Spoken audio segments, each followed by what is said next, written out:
Hey everyone! Hello! Welcome to Fanning Out Animaniacs. I am Kyle.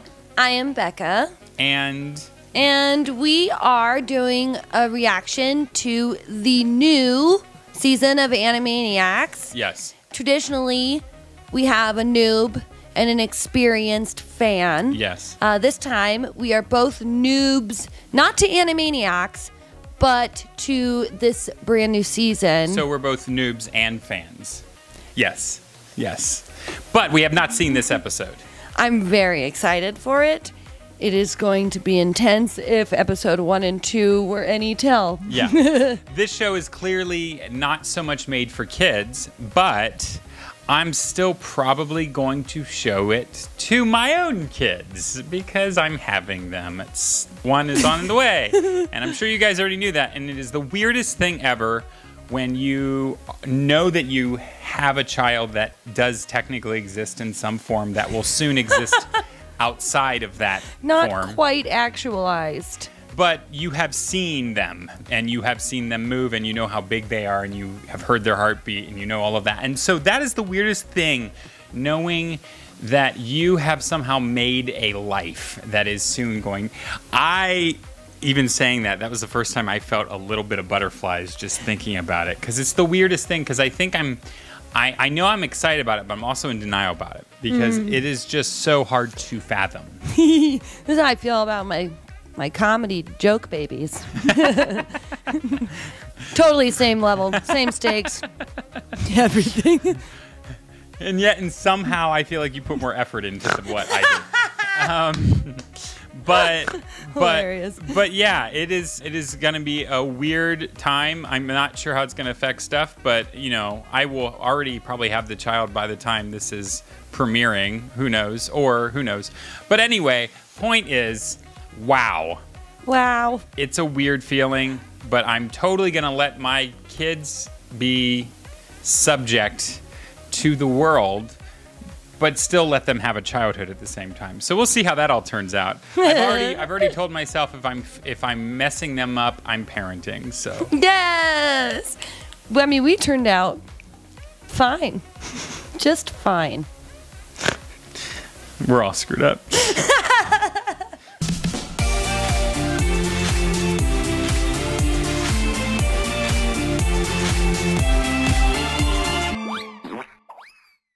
Mutton is very gamey. Yeah, I think. Oh, because he was playing games, yes. But it was a reference to the meat. Hey, look! What should we do? See a movie? Go to the gas station and fill our pants with freezy shakes? Let's rip it up in a shocking rebuke of late capitalism. Yeah, but you don't have pants. You don't owe me $5. I love her. I've got a better idea.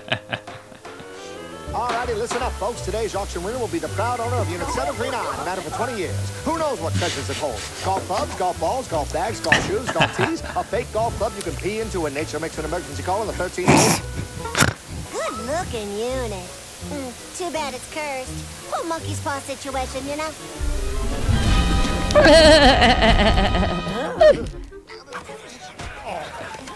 $5, and that's my final offer. And sold to the dog monkeys with the poor man's Ben Franklin. I've been thinking that the whole time, like, gosh, are they dogs or are they It's monkeys? perfect. That's the bio tapestry. Bio? Gesundheit. Thanks. I feel different, do you? Yeah. We've always been a little two-dimensional, but this is ridiculous. See, this tapestry tells the good story Lord. of It's just showing William the Conqueror, the first Norman king of England. So fun.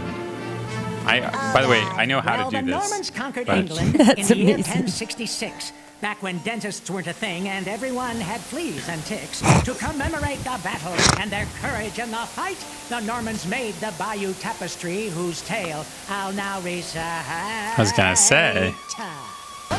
Wow. That was amazing. I was gonna eat that. Get you, varmint. Okay, I'm convinced. The tapestry goes in the keep pile.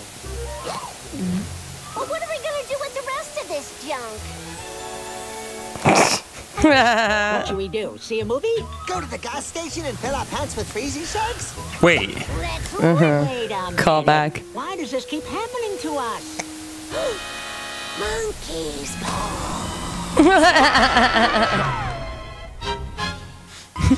Run, Pinky, run. Brain phone! Sorry, I don't have him.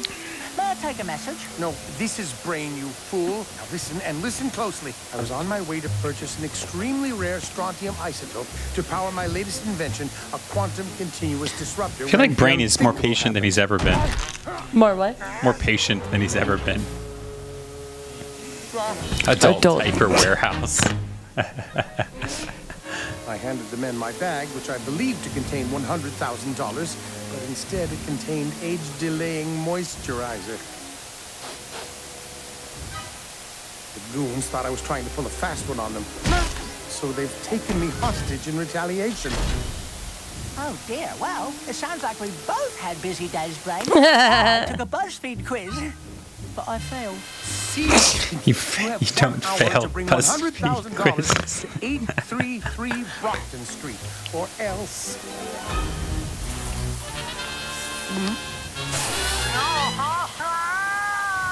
Oh no, did Brain say 60 minutes or 1 hour? Oh, if only Brain invented a device so I can keep track of time.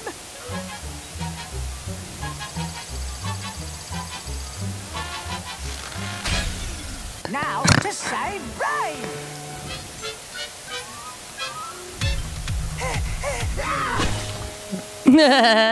Yummy. Yummy. Hey, pal, got a minute? No, sorry!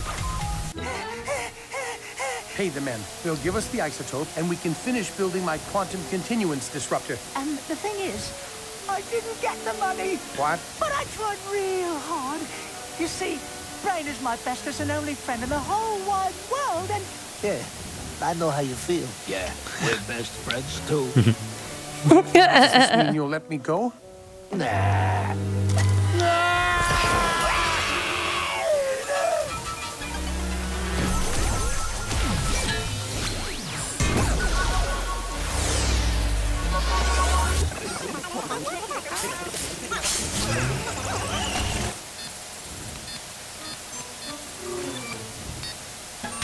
Hey, God, Brain's in trouble!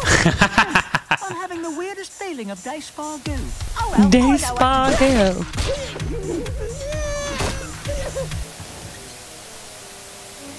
We'll be right back, little buddy. Keep your hands off me, you iniquitous stooge. My money. I need to get out of here. But how?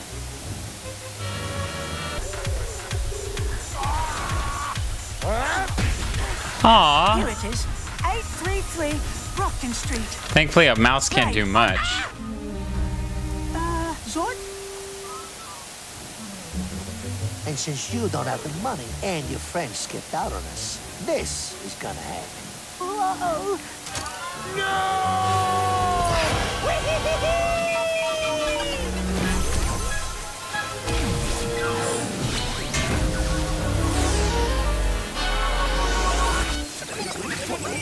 There we go. Third time's the charm. But Brain's not going to remember. Today, again? Okay, new plan. I'm going to do everything differently.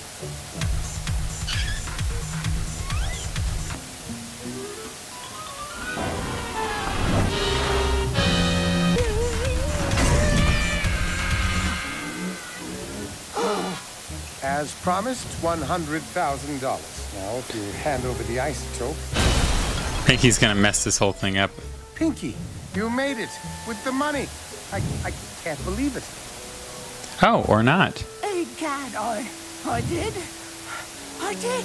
Yay! Doesn't matter. Oh, You have the Brain, wrist you're thing. gonna be okay. I'm so happy. Yes, Pinky, well done.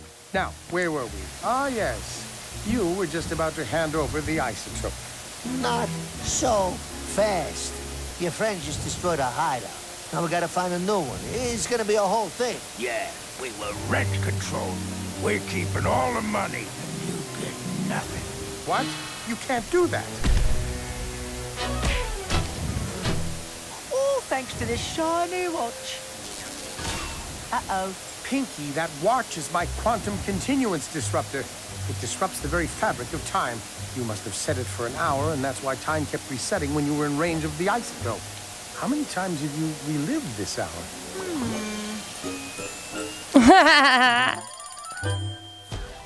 One or two. Zort. Pinky, I know you're lying whenever you say Zort. That's not true, Brain. That's what he says. Come, Zord. Pinky. Let's go back to Zort. the lab and plan for tomorrow night. What, Brain? What are We we gonna gonna do do tomorrow tomorrow? night? Same thing we do every night, Pinky. Try to take over the world. Try to take over the world. Try to take over the world. It's never happening. There you go. Apparently he caught on. Yes, the Hamburg Tickler. Hamburg Tickler. Oh, and I noticed they finally updated the WB logo on their tower. That's weird. That's so weird. Hilarious. Inside On the what? train. Their tower's been updated. You have been Looks like we're gonna have to update ours too. What? No, we haven't, Scratchy. Oh, really? Then who was it that bought a new pink skirt? Not me. Who bought the unlicensed monster slam gloves? Beast Wipe Slam. Aha. Und the industrial meat grinder? Grinder. It's always good to have a backup. Okay. Enough is fibbing. It's time for bedsies. Now for one of my famous bedtime symposiums. In this era of lies, we must remember there are no two versions of the truth, yeah? Und the truth. Wait a minute. Is this a new bed? Yeah. We don't know what you're talking about. We've always had this bed. Okay, I give up. I tried to warn you, but you keep on lying. Don't come crying to me when you get a visit from the Hamburg Tickler. What's the Hamburg Tickler? You've never heard of the Hamburg Tickler? From I had to Austria? learn the hard way. Was that When I Germany? was a fancy little boy. Mein penchant for sweets led me through dark streets. I broke into my grandmother's bakery. At my mother's accusal that I ate It's a kind of a new streusel. animation I style. blamed it on Fritz, our Dalmatian. I was thrilled by my lie, but she warned me that I would be punished for prevarication. He wears a striped dress, and his hair is a mess. And he thinks children's lies are delicious. He climbs under your sheets to suck lies from your feet. He's from Hamburg, the city of bridges. Are you serious? Is that true? Warners, would I lie to you? The tickler hears your falsehoods and he comes for you at night. You want proof? I see you scoff. The tickler sucks your toes clean off. Clean off. We're sorry, Dr. Scratches. Please let us make it right. Here's all the things we ever bought. This bed, this skirt, this well forgot. These imitation beast white gloves. I swear it's not the Hulk. It's the Kyle baby grand. We make tricks of the Netherlands. This wagon pack of evidence. She screams. Cheaper if you buy in bulk. The Warners actually fell for it. They did. Hook, line, and tickler. You see that? We got all of our stuff It's back. upsetting and that all he we can had do to that with his was toe. Tell a little white lie. You know, I did not realize lying to children was so easy. We should do it more often. Has a very Hanna-Barbera feel to it. I love that. Don't take my There's your toes, new. I just That's a wanna new make character for She us. just got a pedicure. What? Yeah, that ending was a little strange, but it was fun and catchy. And That whole episode was very abrupt. it was. Yeah. You're right. Really, like, huh? What? Yeah. There was so much continuity with the other ones. Streamlined, kind of same motifs, whatever. Yeah. So the first segment, I just have to say that Yakko's musical numbers are my favorite thing on this show. Yeah. And it's what most people remember, you know, like the country song, you know. Yeah. But this one was cool. It was informative, like they all are. But it also, which this works perfect for kids, because look, we're educating. Yeah. Yay. But also, it kind of reminded me, it's almost like they did their own little nod because you know how we have Pinky and Brain in the show, but there was another show that was kind of from the same creators of this show. Well, it was from the same creators, but it connected to the world in a sense, and it was called Hysteria.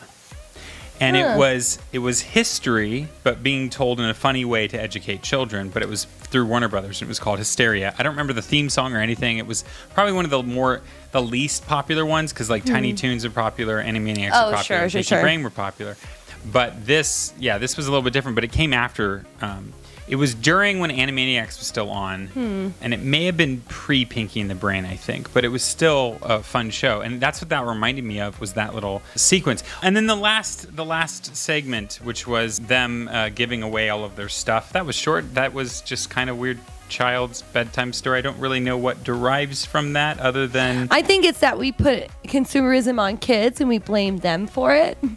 And then we're very just as deep down bad. Like adults are just as bad for lying, for having the things. That's what this episode was about, though. It was about money. Yeah. It's like sometimes I'm not sure what this episode's about, but that's what this episode was fully about. It was about money. Yeah. And it was about the what the value of money is and how important it really is in the long run. So I think they very, very subtly and subliminally push that message across, that money isn't everything, but it does seem to rule the world. Yes. It does make life. I heard a statistic once about how you're not any happier past $70,000. That's actually, I've seen several studies that show that is 100% true. I love that. I love that. But it's very true, because human beings only have certain requirements. Yeah. And so people who go beyond that, the only reason why they have all that extra money isn't because they need it, isn't because even that they want it. It's the fact that they know they can. Yeah. And that's more of a power thing than anything. But their lives are satiated. They have what they need.